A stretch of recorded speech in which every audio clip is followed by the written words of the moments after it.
sou professora de Geografia e aqui no Explicador Virtual a gente vai dar continuidade ao conteúdo do 8º ano. E o assunto é África e Indústria. Bom, como é que é a economia da África, para a gente ter uma noção geral? A economia da África ela vai consistir em comércio e na indústria e nos recursos dos povos da África, principalmente recursos naturais, né? Embora algumas partes do continente tenham conseguido ganho significativo nos últimos anos, principalmente a África do Sul, dos 175 países revistos no Relatório Humano de Desenvolvimento de 2003, nas Nações Unidas, 25 das 53 nações africanas foram classificadas como tendo baixo nível de vida, né, de desenvolvimento humano, né? Entre as nações do mundo. Então são as piores nações, são as 25 piores nações do mundo, né?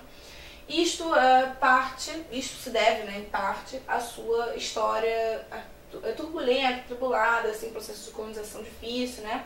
Então, desde o século XX, com a descolonização da África e a corrupção e descaso das autoridades contribuíram para empobrecer a economia da África. Então, o caso da África é um caso específico, você tem um processo de descolonização que é traumático, você já tinha grandes divisões tribais dentro da África, a gente já falou sobre isso. Quando as colônias potências europeias elas saíram, elas não vão resolver, elas vão agravar a situação, contribuindo com a questão da corrupção, né, do próprio governo. Isso tudo ajuda para que você tenha essa condição de 25 das 53 nações africanas sendo classificadas como as piores em condições de vida. Então, boa parte delas estão lá e as outras não estão entre as melhores. Então, a gente tem um problema sério de qualidade de vida e isso vai repercutir também na questão econômica, ou a economia repercute na qualidade de vida.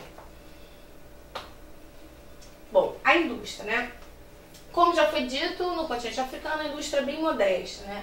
As indústrias mais comuns são as que transformam as matérias-primas em produtos para exportação, né? O forte da África é a exportação de matérias-primas, como por exemplo as usinas de açúcar, fábricas de óleos comestíveis, indústrias de beneficiamento de fibras de algodão, lã, sisal e etc. Ao contrário do que a gente vê dos Estados Unidos e da Europa, que se especializaram em produção de alta tecnologia, a gente não vai ver isso no caso da indústria na África, né?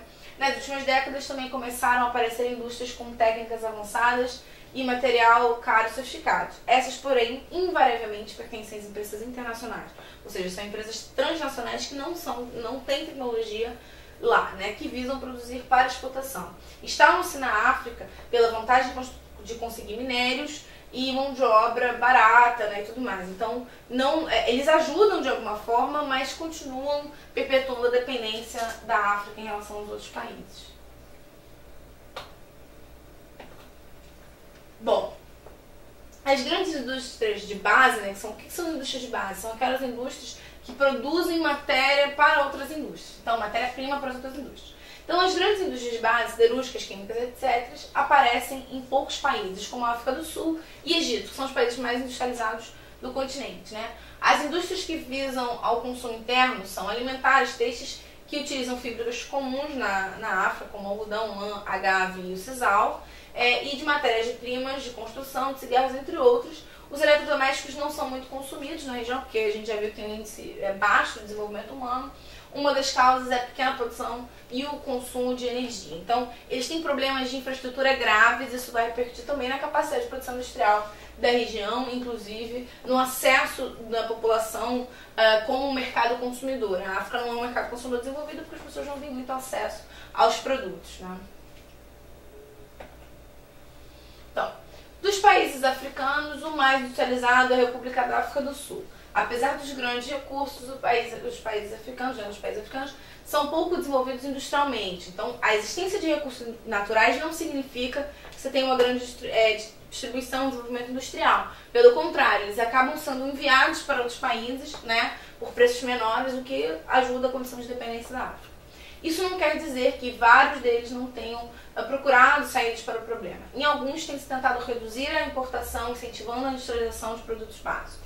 Atualmente têm sido feitos alguns estudos também de planejamento com a finalidade de evitar desperdício de recursos. As grandes potências também têm desenvolvido apoios técnicos para a África. Os Estados Unidos têm um projeto chamado AFRICOM, que era um conselho de desenvolvimento da África. O próprio Brasil tem um projeto de auxílio aos países africanos de língua portuguesa, principalmente para a construção civil. Então tem várias fábricas de construção civil que estão ajudando a construir vários locais, principalmente em Angola e Moçambique. E a China tem investimento na África nos últimos anos, mas também usufruindo da mão de obra barata, né, o acesso aos produtos, né, as matérias-primas da região.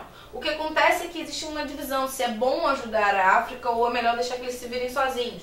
Uma parte dos africanos, inclusive, acha que esse excesso de ajuda humanitária prejudica o povo africano a longo prazo. Então isso é uma discussão que está longe de chegar a um consenso. A realidade é que a África é o continente que apresenta os piores indicadores sociais e os piores índices de desenvolvimento industrial, o que contribui para que você tenha uma perpetuação dessa condição. Bom, eu espero que tenha ficado claro. Tchau!